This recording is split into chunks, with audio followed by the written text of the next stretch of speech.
If you're at all into railways, the differentiation between tender and tank locomotives is probably second nature to you. But what if I told you that there are steam locomotives that fit neither category? Come with me to post-war Germany, a place and time of dramatic change. The Second World War skyrocketed the production numbers of goods locomotives, while on the other hand up-to-date passenger machines were already before the war in short supply, and during the war went completely by the board. But for the most part, the Bundesbahn in West Germany is still able to help itself, as by now the fairly outdated but still reliable P8s of Prussian origin are still available in good numbers.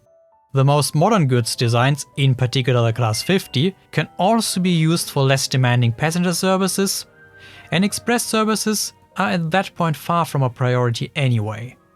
But passenger services of very high priority for a country in the process of rebuilding itself are the suburban and urban trains, who bring workers to where they're needed. These trains are heavy and have tight schedules, and therefore require a locomotive with a somewhat high top speed, swift acceleration, and the ability to run backwards just as good as forwards.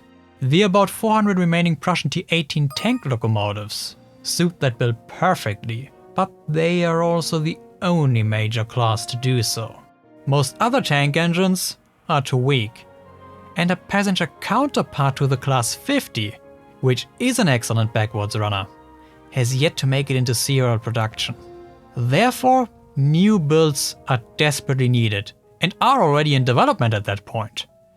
But resources for actually building them are still quite scarce. What's more, at that point the slowly but steadily approaching end of steam traction can hardly be ignored. So heavily investing into new build steam locomotives doesn't seem to be too good of an idea either way. So in other words, a simpler and much cheaper solution would be preferable.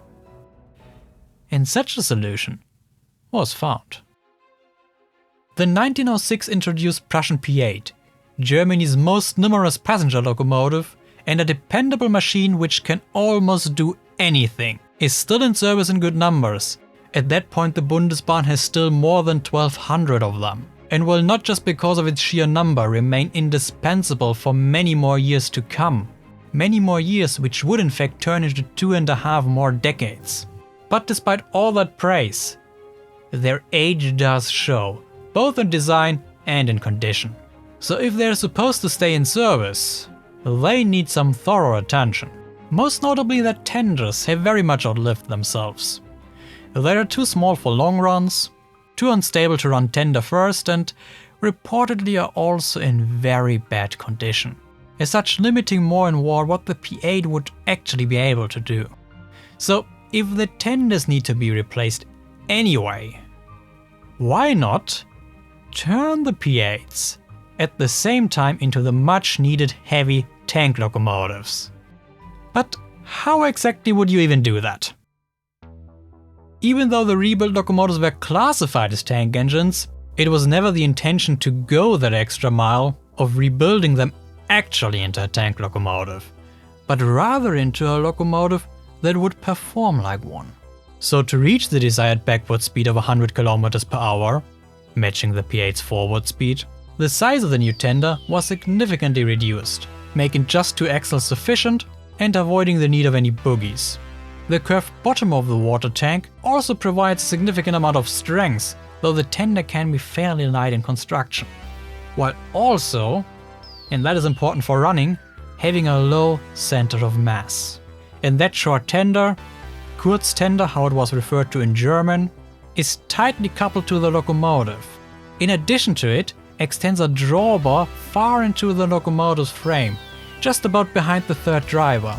This way the locomotive and tender could stabilize each other, with the later one gently guiding the locomotive into curves when running tender first. This way, the tender acts exactly like a leading bogie, turning the rebuilt locomotives into a 464. Consequentially, were they also renumbered, receiving the base number 78, just like the T18 which has the same wheel configuration. but with serial numbers starting at 100001. Thus the classification is 78.10. If you have no clue what these numbers mean, some time ago I made a video explaining the German number system for steam locomotives in great detail. Feel free to watch it after this one, then it will all make sense. But of course, for them to actually run at 100 km per hour backwards, also the cab needs to be fully enclosed. So a completely new one was drawn, which is much spacier than the original sardine cans and connects to the tender through a rubber ring, just like it was previously used on the war locomotives.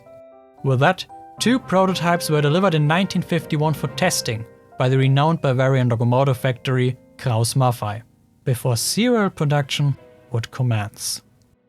But things developed rapidly in a completely different direction. Already the year before started the production of suitable new builds, while on the other hand the wartime locomotives started to be withdrawn in quick succession. But they were not cut up entirely. After all, they were only a couple of years old at that point. Major parts of them were kept for use with other locomotives.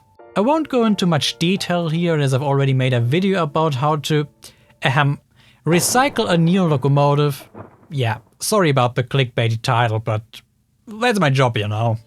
But their top tenders were just the thing the P8s needed, as they increased their reach while also significantly increasing their backward speed when also fitted with a closed cab.